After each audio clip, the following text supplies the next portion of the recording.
What is going on, everyone? My name's Andy. Welcome back to another FPL video, and today it's the team selection preview series for Game Week 18, of course, and I've already made some transfers, so I'm going to take you back through how I did in Game Week 17, go through the 4 transfers that I've made, and -8 has been taken this early in the week. It's a little bit risky, but I'm going to talk about the transfers, why I did them, etc. And then we'll go for a quicker look through how the whole team is looking going into Game Week 18. Obviously, we've got the Liverpool blank and stuff. Before we do that, I did want to say the video has kindly been sponsored by OneFootball.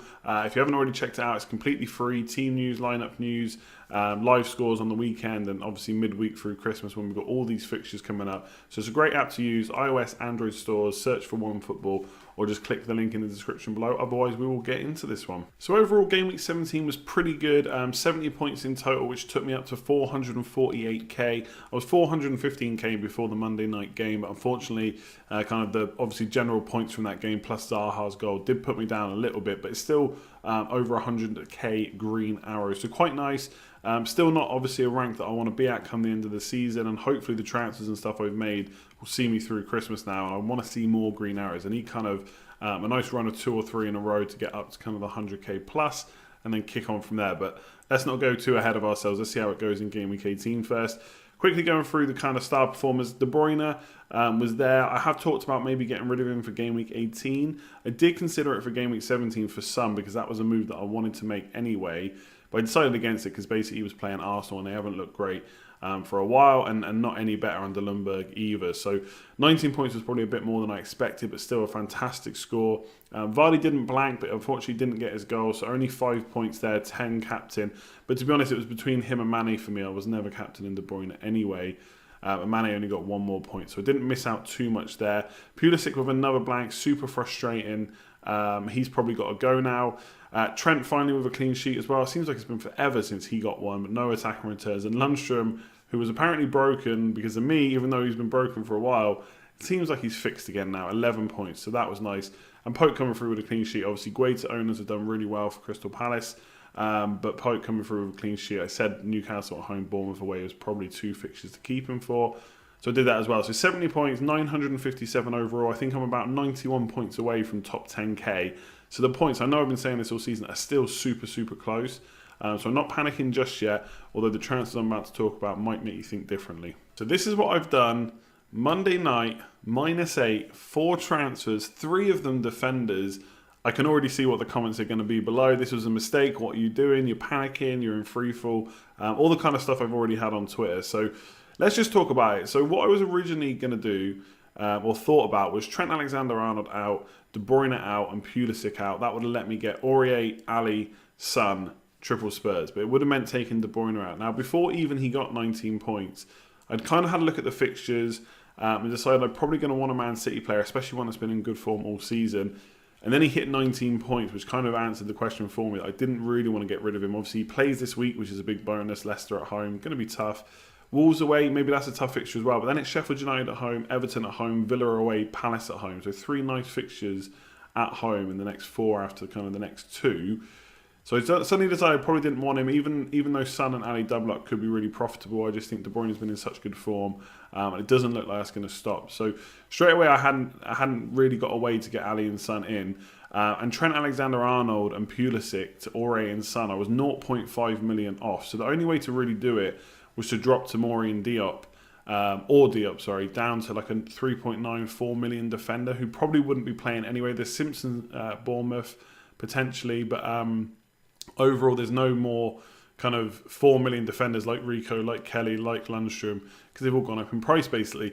So when I was streaming on Monday night, I decided or thought of a way I could do a -4, which basically involved getting rid of Diop and Tomori, and I get Rico and Kelly in before their price rise. So I've literally had no extra money to do this. And Kelly and Rico did rise on Tuesday, kind of early Tuesday morning, so I would have been completely priced out of this. And I think Rico and Kelly going forward look pretty good as bench options. So let's talk about the players that I've got rid of. Trent Alexander-Arnold, I know I'm going to want him back, probably not till Game Week 25. Liverpool's fixtures, they're probably going to win most of these games, but clean sheet potential. Blank, obviously no good this week. Then Leicester away against an informed Leicester side. Wolves at home, Sheffield United at home, Spurs away, Man United at home, Wolves away. They're not a good set of fixtures, I don't think, for clean sheets. So potentially they'll still get them.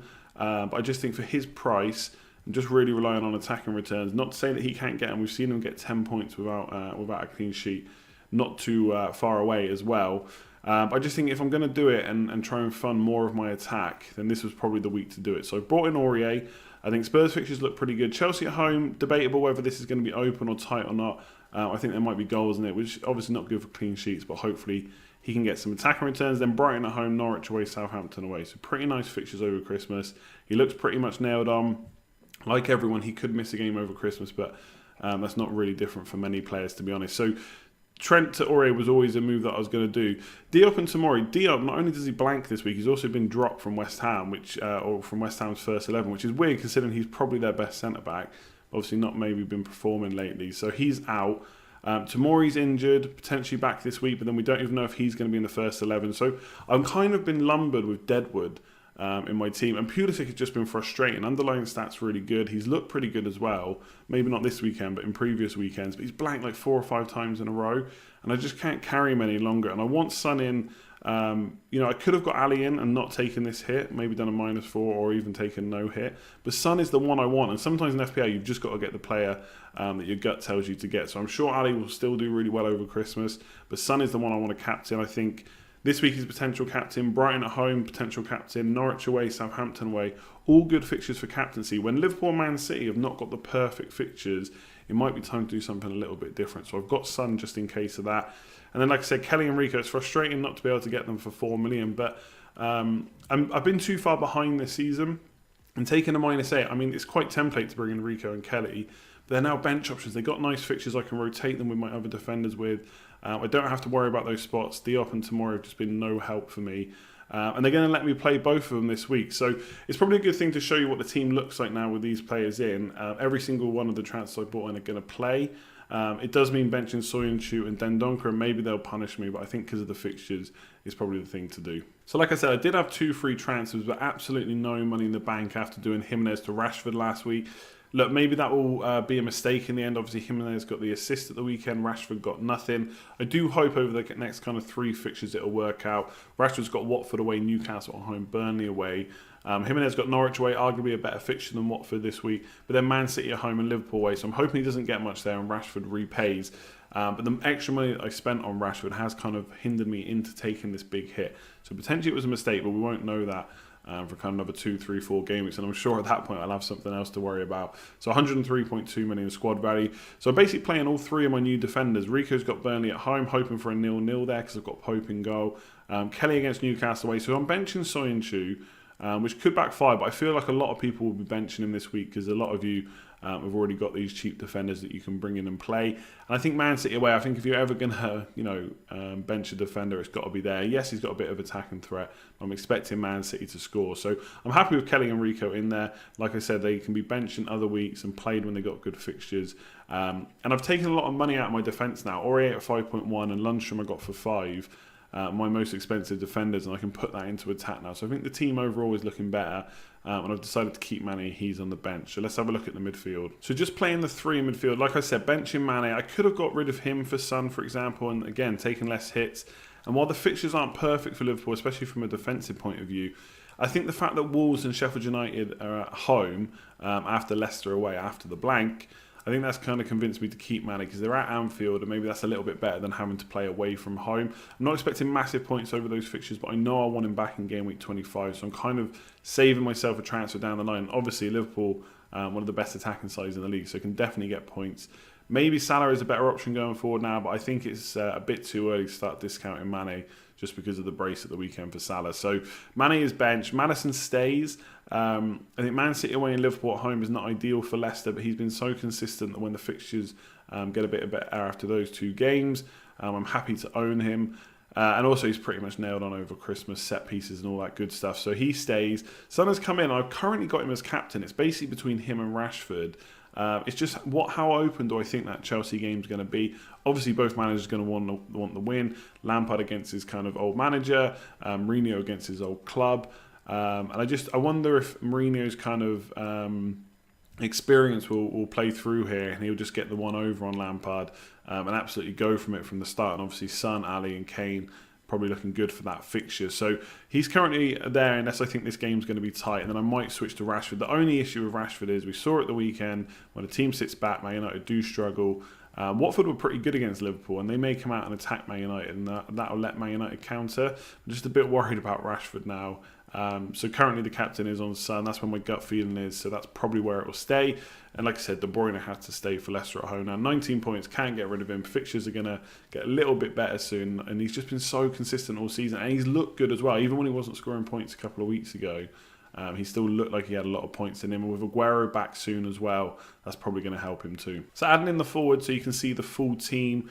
Jamie Vardy, a bit like Maddison, obviously not going to get rid given the form he's been in. 10 game weeks in a row now. I think he's got on points. Didn't get his goal at the weekend, but obviously did get an assist. So the points kept rolling in. And Man City away and Liverpool at home. Look, he could probably get goals in those games. I think those two teams are not keeping too many clean sheets this season. Obviously, Leicester have been very good going forward as well. I just think if there is a game you're not going to captain him in, it could be Man City away. And I still think plenty of people will. It's not going to be as well captained he has been over the last 3 or 4 weeks, but he's still going to be quite high up there. So hopefully it's a chance to get a little bit of a differential. And to be fair, captaincy is going to be all over the place this week. I think I could have it on De Bruyne, Son, Rashford, Vardy, or maybe even Danny Ings as well. So it's going to be quite broad. So if you absolutely nail it this week, it could be a really good chance of getting a green arrow. So we'll see what happens there. Rashford, like I said, maybe a little bit frustrated on myself for bringing him in for Jimenez, but I've got that Liverpool-Man City game in mind where I'm hoping Rashford can do better with his fixtures. And obviously, Danny Ings has been really good. The interesting thing about the forward line is obviously a couple of weeks ago, everyone was worried about not owning Abraham, but suddenly now he looks maybe not quite on it, and Chelsea in general not on it. So I'm quite glad I've got Ings. And also, Maupay is looking good recently. Chris Wood has been doing well for a lot of the season. Jota at Wolves is looking really good again. So having that kind of Danny Ings price point lets me move to one of them quite easily without having to pump more money that I don't really have into the forward line. And then going forward, like I said, I will want Trent Alexander-Arnold or Robertson back at some point, I'm sure. But that's probably not going to be till game week 25 now. I'm just going to have to take the risk and go without them. Up until that point. But I've got players I can get money back from. So if Rashford doesn't perform, that's kind of 8.99 million I can downgrade and bring in potentially Trent Alexander-Arnold by game week 25. Son's fixtures might turn a little bit as well. So potentially he could go out with someone cheaper. So I've got options there.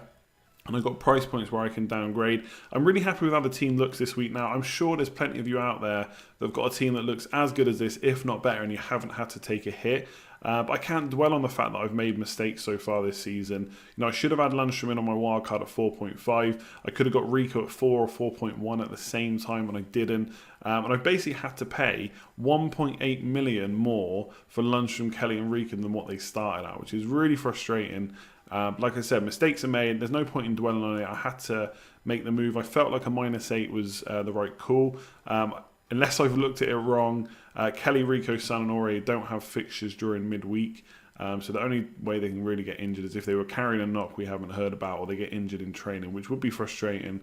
I've got Dendoncker and Soyuncu on the bench. So fingers crossed, and hopefully it'll work out well. And like I said, going forward, hopefully there's a few less of these niggling kind of bench positions like Kelly, Rico, who are in for Tomori and Diop that I have to deal with. So that's it for this week. Hopefully you enjoyed it. Let me know in the comments below what you think of the transfers that I've made, captaincy choice and all that kind of good stuff. I think I know what's coming. I don't think a lot of people will like a -8, especially not early in the week like I've done, and I would agree most weeks. I mean, I carried a transfer last week. I didn't make a transfer the week before to get those 2 free transfers. So it's not like I'm never a patient manager. It just felt like now was the right time to do it. I know there's potential for kind of a low-scoring game week given the fixtures and stuff, but that doesn't necessarily matter. I just need the transfers that I've made to outscore the ones that I've taken out. So fingers crossed on that. Give the video a like if you've enjoyed it. The preview will be back tomorrow. Then there'll be another stream on Thursday as well. So subscribe if you're new and hit the notification bell. And if you've not already tried out OneFootball, it's a free app, really great app. So make sure you search OneFootball on the iOS, Android stores, or click the link in the description below. Like, comment, share, subscribe, all that good stuff. I will catch you next time. Cheers all.